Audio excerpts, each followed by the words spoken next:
നമസ്കാരം. വീണ്ടും ഒരു പുതിയ പടത്തിൽ റിവ്യൂ ആയിട്ട് വന്നിരിക്കുകയാണ്. മരണം അതൊരു പ്രതിഭാസമാണ്.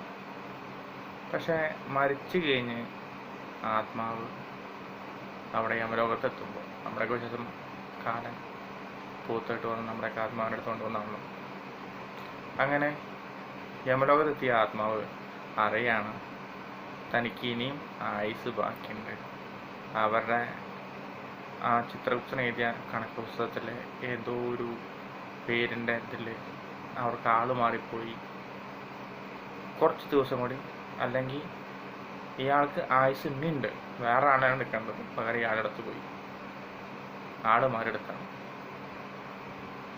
അതിനുശേഷം ആത്മാവ് അവിടെ ഉണ്ടാക്കുന്ന പ്രശ്നങ്ങൾ അങ്ങനെയൊക്കെ ഉണ്ടാവും. എന്നാൽ അങ്ങനെയൊക്കെ ഉണ്ടാവും. അങ്ങനെ വെച്ചൊരു കഥ ഉണ്ടായി. അതെ, ആ കഥയാണ് ഞാൻ ഇന്ന് പറയാൻ പോകുന്നത്. 1990 രജനീകാന്ത് അഭിനയിച്ച തമിഴ് പടം അതിശയപ്പിറവി. ഇരട്ട വേഷമാണ് മൂപ്പർക്ക്. കാളി ബാലു. കാളി ഒരു തെരുവുമകനാണ്. അയാൾ അവിടെയുള്ള ആ തെരുവിനെ ഒരു കൂട്ടം ശത്രുക്കൾ ആ തെരുവ് സ്വന്തമാക്കാൻ ശ്രമിക്കുന്നു. അപ്പോൾ അതിനെതിരെ പ്രതികരിക്കുന്ന ഒരു ലീഡർ പോലെയാണ്. അതോടെ ഇയാൾ അവരുടെ കണ്ണിൽ കരടാവുകയാണ്. അതോടെ ശത്രുക്കൾ ഇയാളെ കൊല്ലുകയാണ്. കൊന്നിട്ട് ആ ശരീരം ബുധനെ കത്തിക്കുകയാണ്. അങ്ങനെ ഇയാളുടെ ആത്മാവ് യമലോകത്തെത്തുമ്പോൾ നോക്കി ഇയാളുടെ കണക്കുകൾ നോക്കിയിട്ട് എങ്ങനെയാണെന്ന് നോക്കുമ്പോഴാണ് ഈ ചിത്രഗുപ്തനുണ്ട്, വിചിത്രഗുപ്തനുണ്ട്. കാരണം ഏട്ടാനിയന്മാരാണ്. ചിത്രഗുപ്തൻ തെറ്റുപറ്റി കണക്ക് പുസ്തകം ശരിക്ക് കൊണ്ടുവരേണ്ട ആൾ വേറെയാണ്, ഇയാളെല്ലാവരും. പക്ഷെ അപ്പോഴേക്കും ഇയാളോട് കൊണ്ടുവന്നു. അതുപോലെ ശത്രുക്കൾ ഇയാളുടെ ബോഡിയും കത്തിച്ചു. ഇനിയിപ്പോൾ എന്താ ചെയ്യാന്നായി.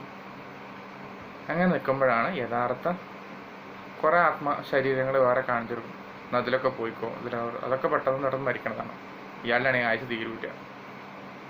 അങ്ങനെ നോക്കുമ്പോഴാണ് ഇയാളെ പോലെ തന്നെ വേറെ ഇരട്ട ബാലു, ഒരു പാവപ്പെട്ട, അയാളുടെ അച്ഛൻ ചെറുപ്പത്തിലേ മരിച്ചു.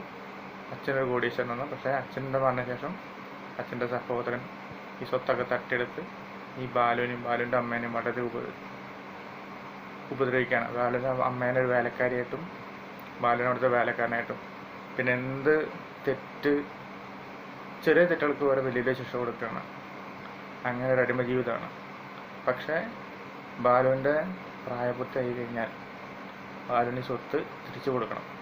അതുകൊണ്ട് ആ പ്രായപൂർത്തിയാവുന്ന സമയത്ത്, അല്ലെങ്കിൽ അയാളെ പിറന്നാളിൽ അന്ന് ഇയാൾക്ക് വിഷം കൊടുക്കുകയാണ്.